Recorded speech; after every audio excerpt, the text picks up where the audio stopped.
Like, that smell come right up in their house. See, they were ordered to fix the Christian's home and all that, and they just, it's sad. It really is. They didn't even put the rock down. 2 hours later, all this mud went down the creek. I got video. It was full of mud all the way down around the curve. So the DEP made them come back the next day and put the rock down. They were getting by as cheap as they could get by with. This should have never happened. They knew a year that was going to come out over there. They should have been prepared for it, but they wasn't. And can you talk about, obviously West Virginia is one of the poorest states, but this area here, my guess is people don't make more than $20,000, $25,000, $30,000 a year? The majority. Now, the coal mines pays around $40, $45 an hour. But you ain't got maybe 200 in this area, you know, that covers both, maybe 2 counties. That's why people are scared of saying anything. This is why you call it coal country. They don't know anything else, you know, and they got to feed their families. You know, they don't realize what can happen 20 years down from the road when the cancer starts showing up. This you won't see probably until 20 years from now. And then it's going to explode in this area again. Well, you're already seeing issues because people are having nausea, vomiting, diarrhea, headaches. So it's not cancer yet, but it's... Well, I mean... And this is a couple hundred people get their water from wells like this, right? There's at least 200 people. I had water brought in here. When I did an independent test, when they said that foam in the creek about a month ago was natural, I did it, tested it, found out it was some kind of industrial cleaner. We started hauling water, me and the guy that lives here, to everybody down Indian Creek. And then some of the organizations come in and start helping us get the water, helping us get it in here and giving it out. I wouldn't drink any of this water around here. And I'm sure Senator Joe Manchin drove down in his Maserati and he's been helping out, right? I hadn't heard from him. I hadn't heard from anybody except Adam Vance is our delegate, and he's the one that got on the House floor and begged for water down here. He's been working with us. Our state senator, Bug Stover, I only seen him one time in a year, but now he's starting to get a little bit involved, which we appreciate it, but a little bit too late for me. I'm the kind of person that, you know, where was you a year ago when we could have stopped all this? But Manchin's a senator, Shelley Moore Capito is a senator. Have either of them even responded to you? Nope. Well, I mean, I've not heard from them, and we've reached out to them. And Carol Miller, I think you got to go through 3 or 4 forms just to even talk to her office. Huh. And but now the people that's running against all them has come down here. Zach Shrewsbury, Christy Cardwell, Wesley Holden, which is a wonderful guy. And like I said, the people that's running against all of them has been down here, except Patrick Morrissey's not been down here. Moore Capito is coming, I heard. But like I said, the more we want this to go national. Somebody needs to come in here and investigate exactly what happened here, and not let it happen in another community. Because this is, if they can get by with this, imagine what they'll get by with next time. Now, I understand that this is a very conservative area. It's Trump country, but let's just say it. The coal industry kind of runs things around here. So it's hard to believe that the environmental department would be doing a honest, legitimate investigation if the environmental department is so connected to the coal industry that might have contaminated the water. So residents are kind of left to, it's like the cops investigating themselves, no? Well,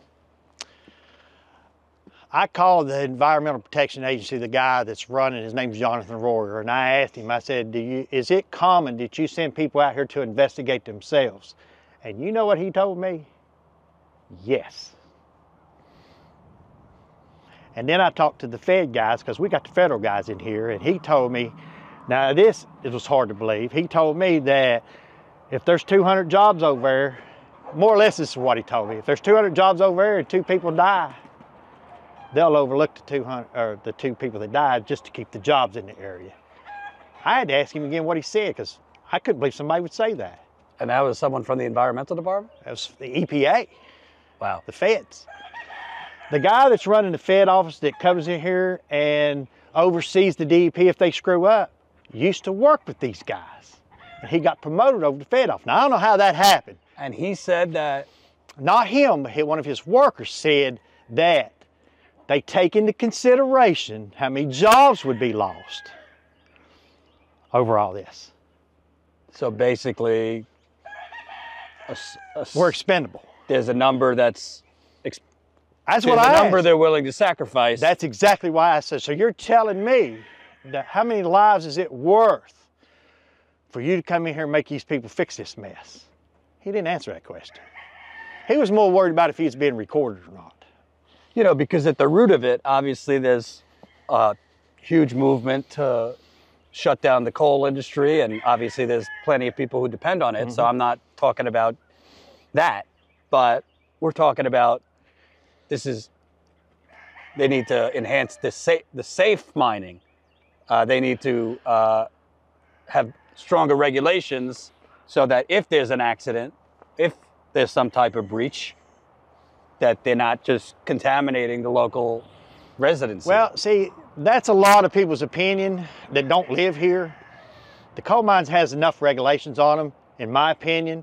It's the people that's supposed to make them go by the regulations doesn't do it. Right. UBB, Upper Big Branch Mine, killed 29 miners, 65 violations on them. They didn't have to abate any.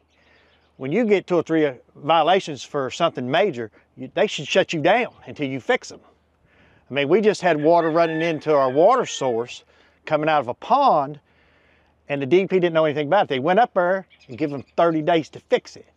Well, why would you let poison water run in your water source for 30 days? Make them fix it right there. Right. They don't,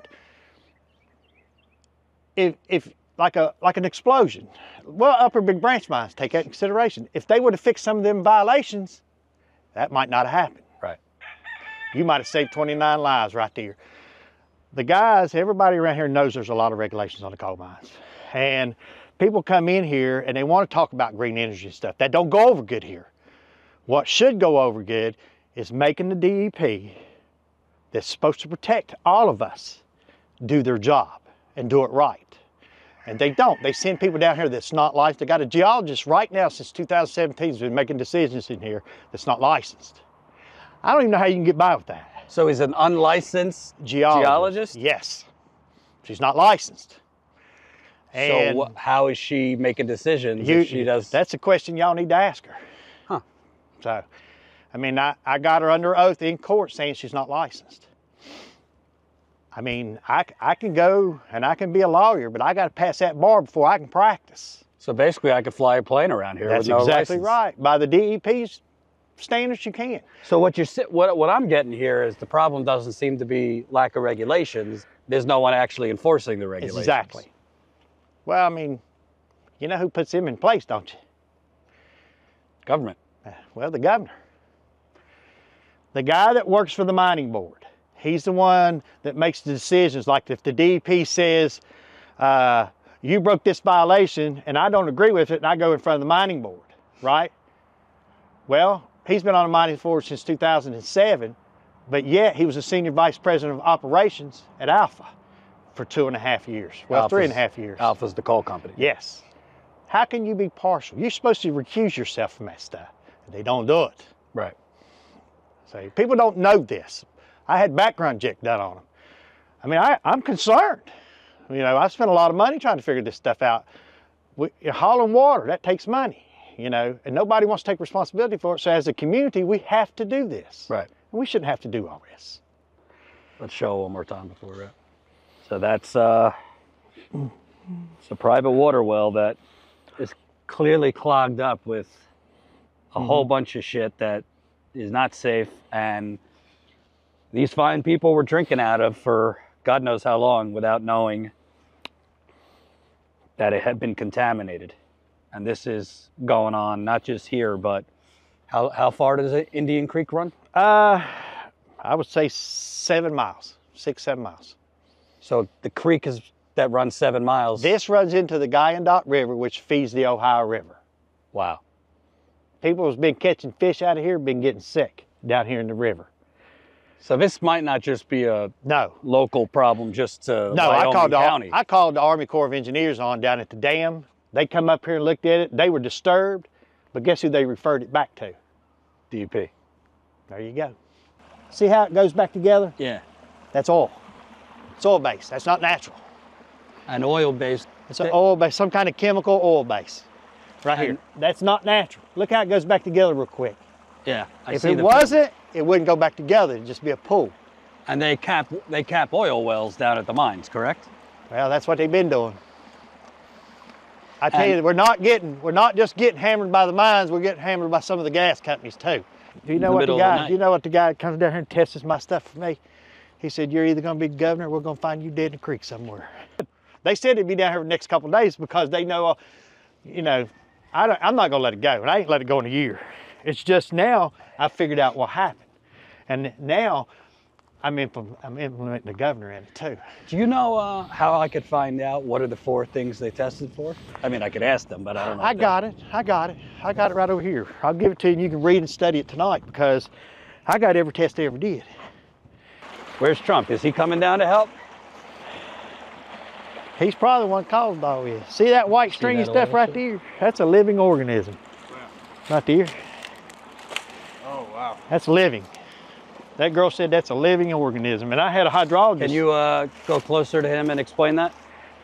You can talk. Oh, so the Virginia Tech biologist said what? Well, I had a hydrologist send me pictures too.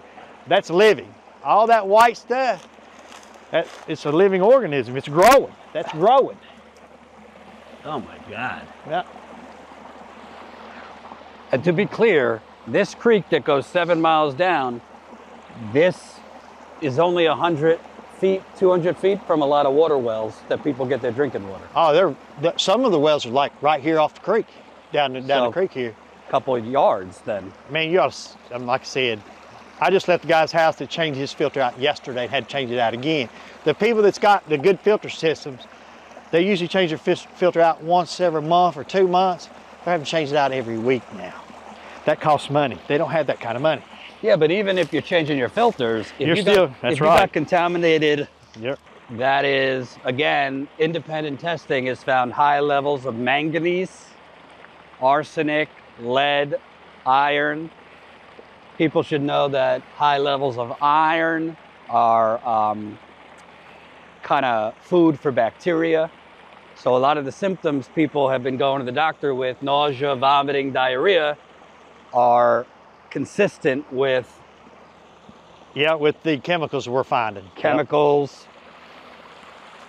Yep. See, this white stuff kind of looks like organisms. It's a living organism. It is. I'll have to send you a picture of what the hydrologist sent me. Wesley Holden is running for Carol Miller's seat. He's got a friend that sent me all that stuff. Guys, we're down here live. We got the cameramans down here. They can't believe what they just seen. This looks like living organisms right under the creek. Look at their filter system. That's why we find the deer dead, guys. These guys are they just come out of Michigan.